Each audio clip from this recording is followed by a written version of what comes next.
प्रचंड गजरामध्ये आदरणीय साहेब. भारत माता की, भारत माता की, छत्रपती शिवाजी महाराज की.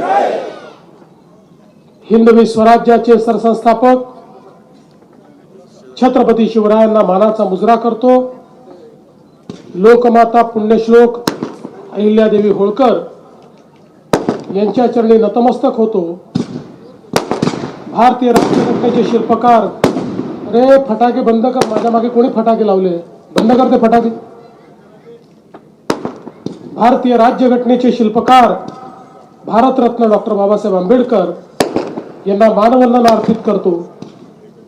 आणि आज जामखेडच्या या प्रचार सभेमध्ये मंचावर उपस्थित असलेले खऱ्या अर्थानं जामखेडकरांचं ज्यांच्यावर विशेष प्रेम आहे आणि माझंही ज्यांच्यावर विशेष प्रेम आहे असे महाराष्ट्राच्या विधान परिषदेचे सभापती माननीय रामभाऊ शिंदेजी,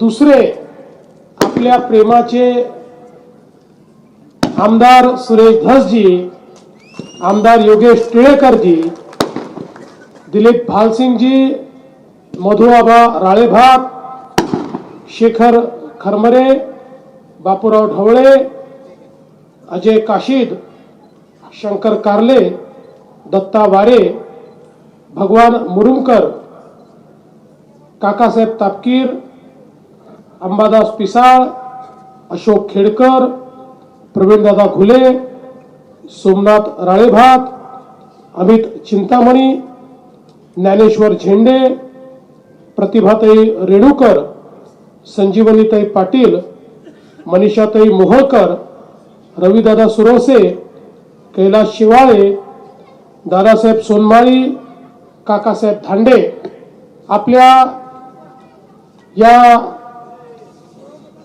जामखेड नगरपालिकेच्या अध्यक्ष पदाच्या उमेदवार सौ प्रांजल अमित चिंतामणी या ठिकाणी उपस्थित आपले सगळे नगरसेवक पदाचे उमेदवार आणि उपस्थित सर्व भगिनी आणि बंधूंनो, आज मला अतिशय आनंद आहे की जामखेडमध्ये आपल्या सर्वांमध्ये मी उपस्थित आहे. आत्ताच रामभाऊ म्हणाले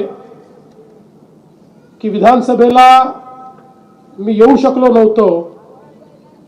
रामभाऊ, त्याचं दुःख जेवढं तुम्हाला आहे त्यापेक्षा जास्त मला आहे.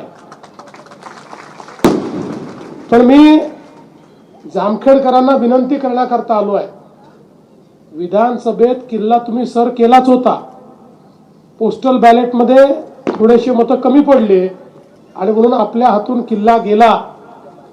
पण आता त्याची भरपाई जर करायची असेल आणि खऱ्या अर्थानं रामभाऊंच्या पाठीशी उभं राहून आपलं प्रेम दाखवायचं असेल तर आता प्रांजल ताईला निवडून देऊन ही नगरपालिका रामभाऊंच्या हाती तुम्ही द्या, ही विनंती करण्याकरता मी आलेलो आहे.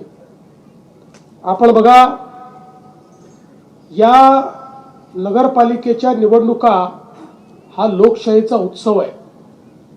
लोकशाहीमध्ये भारतरत्न डॉक्टर बाबासाहेब आंबेडकरांनी संविधानाच्या माध्यमातून आपल्यापैकी प्रत्येकाला एक मताचा अधिकार दिलाय. टाटा, बिर्ला, अडाणी, अंबानी हे एकच मत देऊ शकतात आणि आपण एकच मत देऊ शकतो. पण हे जे मत आहे, हे मत एक जबाबदारी देखील आपल्यावर टाकतं. कारण आपण ज्यावेळेस लोकसभेत मतदान करतो त्यावेळी देशाचे प्रधानमंत्री आपण निवडून देतो. विधानसभेत मतदान करतो तर राज्याचे मुख्यमंत्री आपण निवडून देतो. आणि शहरामध्ये ज्यावेळेस आपण मतदान करतो त्यावेळी पुढच्या 5 वर्षाकरता आपलं शहर कोणाच्या हातामध्ये द्यायचं याचा निर्णय या निवडणुकीच्या माध्यमातून आपण करत असतो. बंधू भगिनींनो, लोकशाहीने सगळ्यात मोठं परिवर्तन जर काही केलं असेल, आपल्या देशात जेव्हा राजेशाही होती त्यावेळी राणीच्या पोटातून जो जन्म घ्यायचा तो राजा व्हायचा. पण लोकशाहीने सांगितलं राजा राणीच्या पोटातून पैदा होणार नाही, तो मताच्या पेटीतून पैदा होईल. मताच्या पेटीतून ज्याला राज्य कारभार चालवायची जबाबदारी आपण द्याल तो राज्य कारभार चालवेल. आणि म्हणूनच ही निवडणूक आपल्या शहराच्या आणि तद्वतच आपल्या सगळ्यांच्या भाग्याची, भविष्याची, भवितव्याची अशा प्रकारची निवडणूक आहे. आणि म्हणून आज आपण पाहतोय, एक काळ असा होता, जवळजवळ 60-65 वर्ष आपल्या देशामध्ये राज्यकर्ते म्हणायचे की भारत हा छोट्या छोट्या गावात राहतो, गावांचा विकास म्हणजेच देशाचा विकास. आणि ते खरंही होतं. पण त्याच वेळी हे 60-65 वर्ष शहरांकडे मात्र आपल्या राज्यकर्त्यांनी खूप दुर्लक्ष केलं.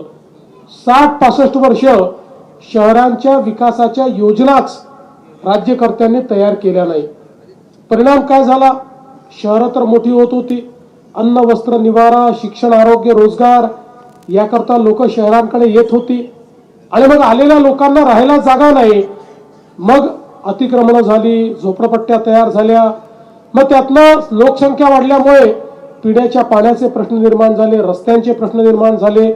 मग त्या ठिकाणी एवढे लोक राहायला लागले तर सांडपाणी, मैल्याचं पाणी नाल्यांमधनं व्हायला लागलं. त्यामुळे त्या ठिकाणी रोगराई पसरली, त्या ठिकाणी वास, त्या ठिकाणी मच्छरांचं साम्राज्य हे आपल्याला पाहायला मिळालं. तेच पाणी आपल्या विहिरींमध्ये गेलं, नदी नाल्यांमध्ये गेलं. आपले जलस्रोत त्या ठिकाणी प्रदूषित झाले. लोकसंख्या वाढल्यामुळे घनकचरा खूप मोठ्या प्रमाणात तयार व्हायला लागला. मग कचऱ्याच्या कुठल्या व्यवस्था न झाल्यामुळे ठिकठिकाणी कचऱ्याचे ढीग दिसायला लागले. एक प्रकारे शहरी जीवन हे अत्यंत खराब झालं. शहरं वाढत गेली पण व्यवस्था मात्र कुठल्याच झाल्या नाही. देशामध्ये पहिल्यांदा मोदीजींचं सरकार आल्यानंतर मोदीजींनी सांगितलं की गाव तर महत्वाचं आहेच पण शहरही महत्वाचं आहे. गावासोबत आपल्याला शहरांचाही विकास केला पाहिजे. कारण आपली शहरं देशाच्या जीडीपी पैकी 65% जीडीपी तयार करतात. वस्तू आणि सेवांची निर्मिती शहरात होते, रोजगाराची निर्मिती शहरात होते, आरोग्य आणि शिक्षणाची व्यवस्था शहरात होते. आणि म्हणून शहरांना योग्य पद्धतीचं आपण त्या ठिकाणी काम केलं तर जो गरीब आहे, जो मध्यमवर्गीय आहे, त्याचं जीवनमान हे आपण बदलवू शकतो आणि अधिक रोजगाराच्या संधी देखील आपण तयार करू शकतो. आज आपण महाराष्ट्राचा विचार केला तर आपण बघा, महाराष्ट्रामध्ये 6.5 कोटी लोक 40,000 गावांमध्ये राहतात आणि तेवढेच 6.5 कोटी लोक जामखेड सारख्या 400 शहरांमध्ये राहतात. 40,000 आणि 400 शहर, या 400 शहरांमध्ये आपण जर मूलभूत सोयी दिल्या तर अर्धा महाराष्ट्र त्याचं जीवनमान आपण हे उंच करू शकतो. आणि म्हणूनच मोदीजींनी पहिल्यांदा केंद्र सरकारच्या माध्यमातून शहरांकरता योजना तयार केली. स्मार्ट सिटीची योजना, अमृत सिटीची योजना, स्वच्छ भारत शहरी योजना, हर घर जल शहरी योजना, त्यासोबत प्रधानमंत्री आवास योजना शहरी योजना, अशा वेगवेगळ्या योजनांच्या माध्यमातून लाखो कोटी रुपये हे शहरांना देणं सुरू केलं. आज आपल्याला मला सांगताना आनंद वाटतो की मोदीजींच्या माध्यमातून किमान 50,000 कोटी रुपये महाराष्ट्राला शहरांच्या विकासाकरता या ठिकाणी प्राप्त झाले.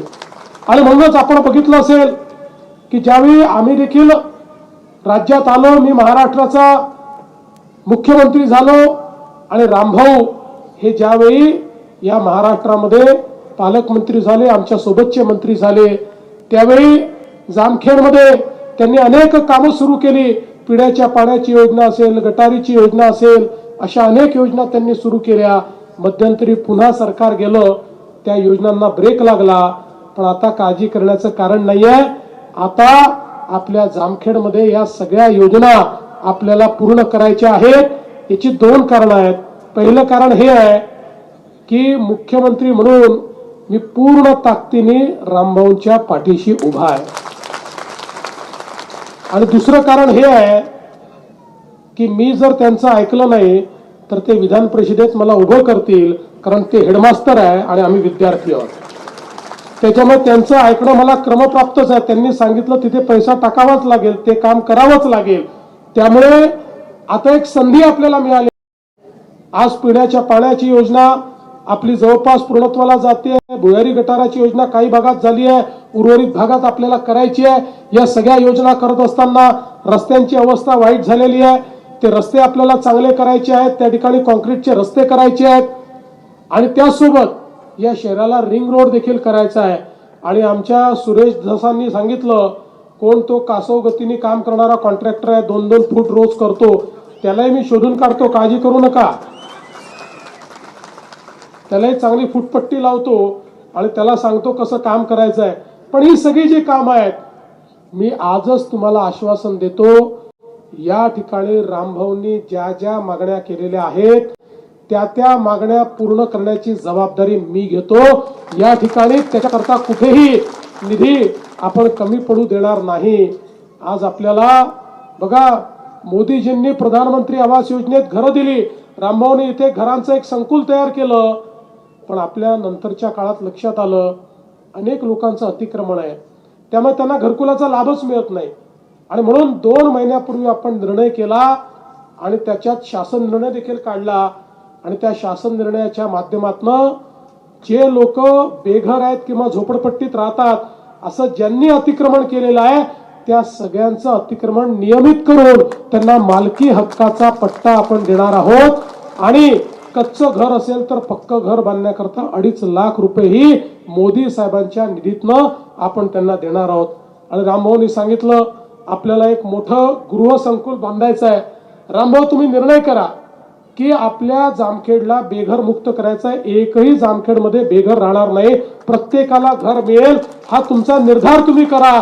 तुमच्या निर्धाराच्या पाठीशी ताकदीनं उभं राहून हा तुमचा निर्धार आपण पूर्ण करून दाखवू, हा विश्वास तुम्हाला देण्याकरता आज मी उभा आहे. खरं म्हणजे प्रांजलताईंचं भाषण मी ऐकत होतो, अतिशय चांगल्या पद्धतीनं त्यांनी स्पष्ट विचार या ठिकाणी मांडलेले आहेत. जरी अमित चिंतामणी हे नगरसेवक राहिले, त्यांचा अनुभव आहे, तरी देखील मी या ठिकाणी निश्चितपणे सांगू शकतो की अमित चिंतामणी यांच्या सावलीतल्या प्रांजलताई मला दिसत नाहीत. त्या स्वतंत्रपणे या ठिकाणी काम करू शकतील हे मला अतिशय स्पष्टपणे, कारण आता 30-35 वर्ष राजकारणात आहे. एखाद्या व्यक्तीला बघितल्यानंतर, त्यांचं भाषण ऐकल्यानंतर, त्यांचे विचार ऐकल्यानंतर आपल्याला त्यांच्या नेतृत्व गुणाचा अनुभव येतो.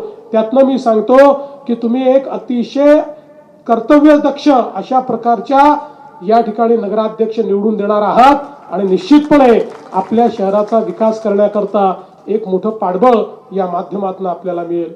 बंधू भगिनींनो, मी आपल्याला एवढंच सांगण्याकरता आलोय, आपण इतके वर्ष बघतात, आम्ही जे बोलतो ते करतो. आम्ही केवळ आश्वासनं देऊन जाणारे लोक नाही आहोत. आता रामभाऊंनी या ठिकाणी सांगितलं, जसं जलसंधारणाची कामं शहरात तुम्ही अलाव केली, तशीच इतरही विभागांची कामं करा. काही अडचणी आहेत रामभाऊ, पण तुम्ही आणि आम्ही मिळून ते अडचणी देखील सोडवू.